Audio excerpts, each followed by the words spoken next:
Hi friends, బాగున్నారా? మీరంతా బాగుండాలని కోరుకుంటాను. ఈ రోజు మన ఛానల్లో ఉల్లిపాయ పకోడా చేసుకుంటున్నాము. దానికి కావాల్సిన పదార్థాలు: ఒక 5 ఉల్లిపాయలు తీసుకున్నాము. ఇవి బాగా సన్నగా పొడుగ్గా కట్ చేసాము. మరి అంత సన్నగా కాకుండా ఒక మీడియం సైజులో చేసుకోండి. ఈ విధంగా మెదుపుకుంటా ఒక గిన్నెలోకి తీసుకోవాలి.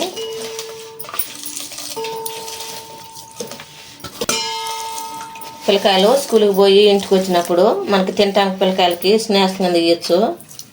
ఈ విధంగా చేసి పెట్టచ్చు.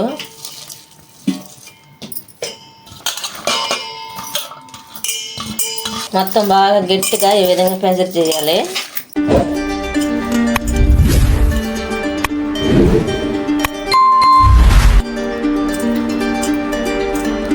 ఈ విధంగా చేసుకోవాలి. ఒక స్పూన్ సాల్ట్ వేసుకోవాలి.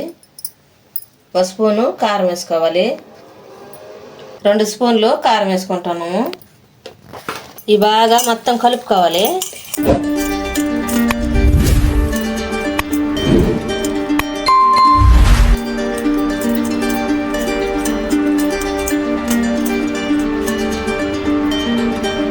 ఈ విధంగా రావాలి.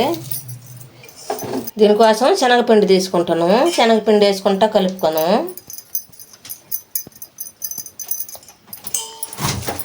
అంతా ఒకసారి పోసుకోకుండా కొద్ది కొద్దిగా పోసుకుంటా కలుపుకోవాలి.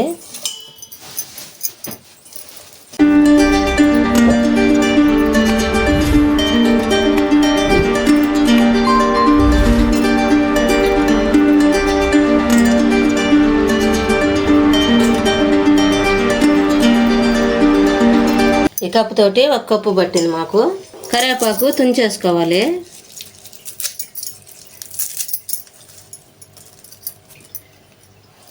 ఇది కూడా మొత్తం కలుపుకోవాలి.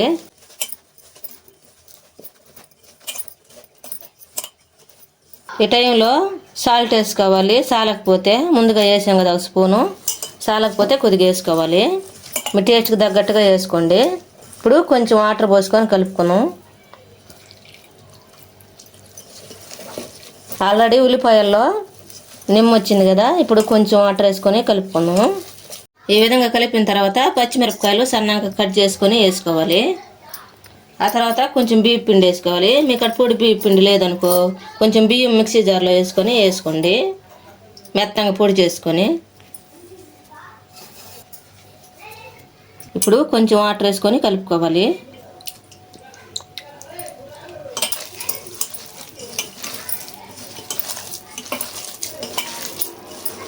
ఈ విధంగా బియ్యం పిండి వేసుకున్నామంటే బియ్యం పిండి బాగా కరకరలాడుతా బాగుంటుంది, టేస్టీగా ఉంటుంది. ముందుగా స్టవ్ వెలిగించుకొని స్టవ్ మీద బాండ్లు పెట్టుకొని మనకి పకోడా వేపుకోవటానికి ఆయిల్ పోసుకోవాలి. సరిపడినంత ఆయిల్ బాగా హీట్ అవ్వాలి. ఆయిల్ బాగా కాలిన తర్వాత ముందుగా మనం కలిపి పెట్టుకున్నాం కదా పిండి, ఈ పిండి పలసంగా వేసుకోవాలి. ఆయిల్లో వేసేసుకోవాలి.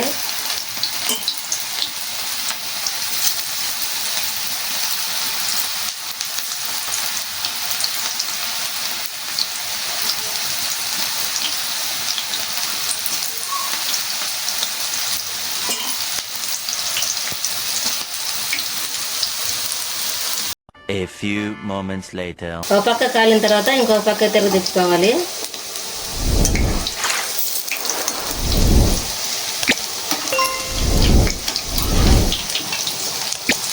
అన్నీ ఈ విధంగా తిరగ తెచ్చుకోవాలి.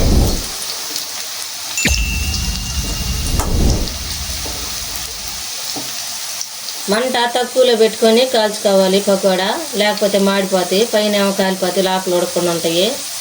ఈ విధంగా చేసుకోండి. బాగా ఉడకనియాలి. ఈ విధంగా కాలిన తర్వాత తీసుకొని ఒక బౌల్లో వేసుకోవాలి.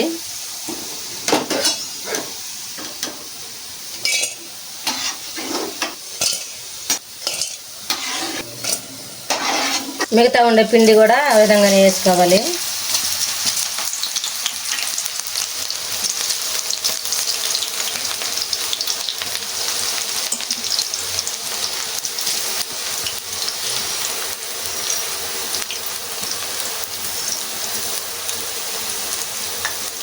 ఈ విధంగా ఒక పక్క గాలిన తర్వాత ఇంకో పక్క తిప్పుకోవాలి. మళ్ళా ఈ విధంగా గాలాలి, ఎర్రంగా గాలాలి.